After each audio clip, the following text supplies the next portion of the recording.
What's up, everybody? Hope everyone's doing well for the middle of the week. It's Wednesday. We've got a couple more days to Friday. Woohoo! I'm excited for Friday for another reason, being Star Wars Squadrons, which I'm going to talk about on Friday briefly, because by then I've played it, because I've got it digitally, and I'm going to be playing it at midnight. But yeah, I think this. Today I want to talk to you about a few games that have me hyped for the PS5.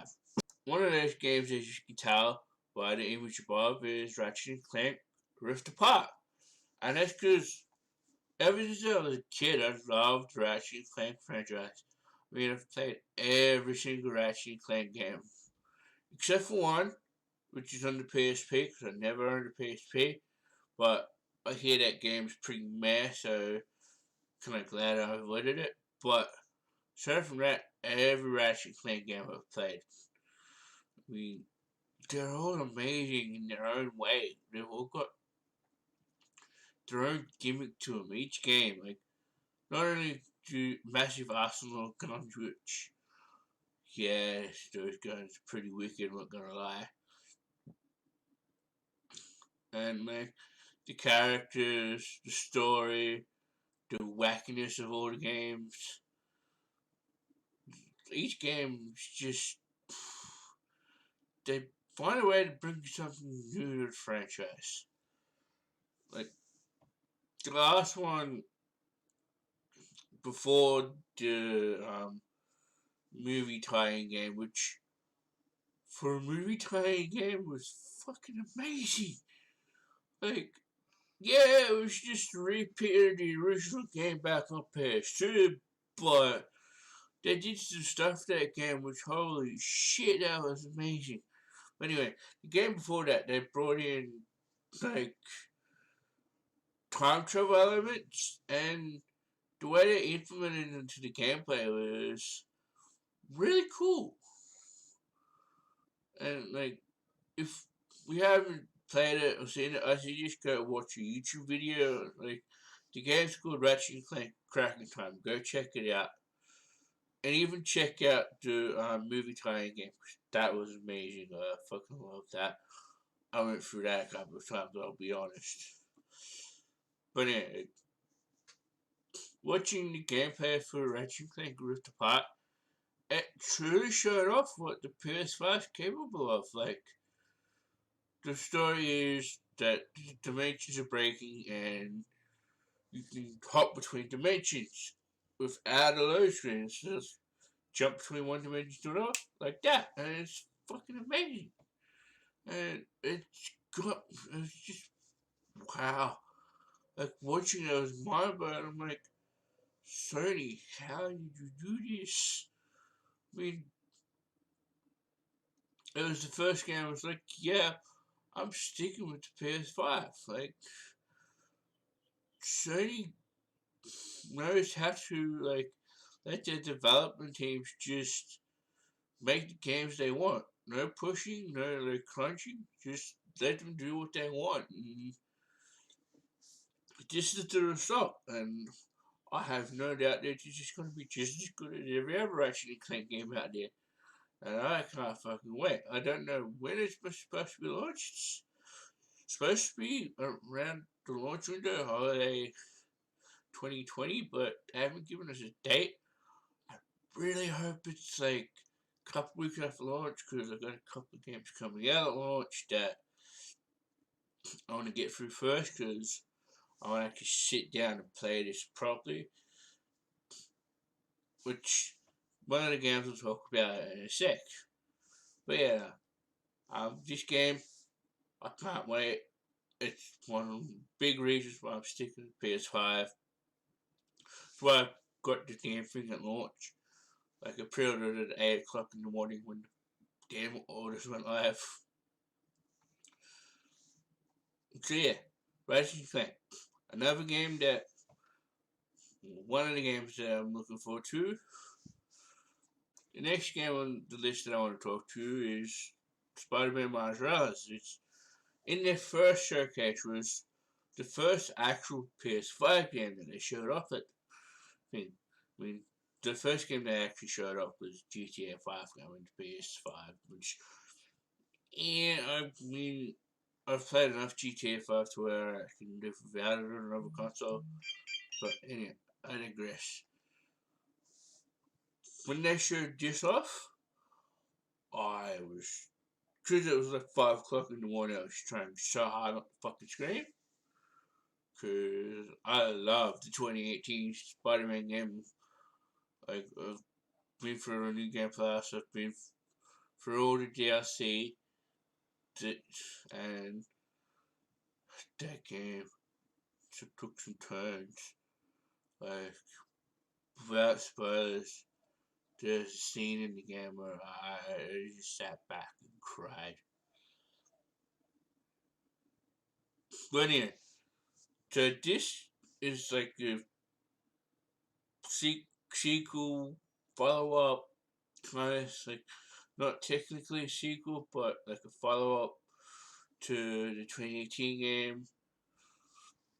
It's a shorter, condensed story, which, okay, I get why that is. I mean, it's only been 2 years since the fucking last one was out, but it's set a year after the events of Spider Man, and it's all about Miles.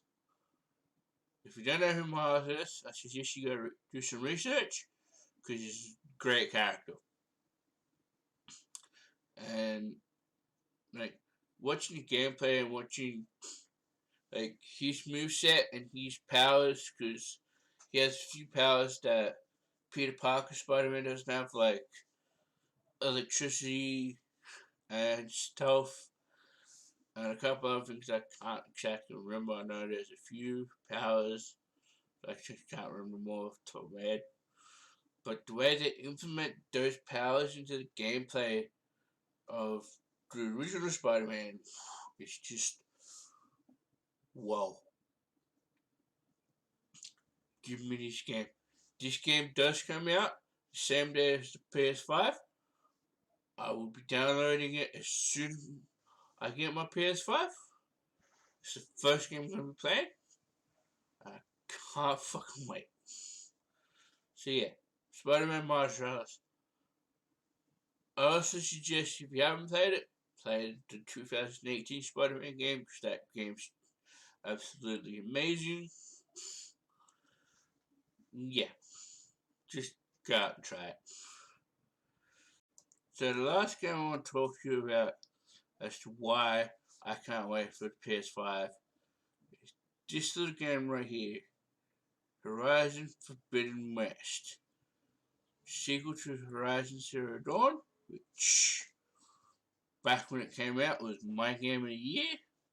Pretty sure it was 2016 or 2017, I can't remember the exact year. All I know it was my game of the year. Like, the second I picked this up, I couldn't put it down.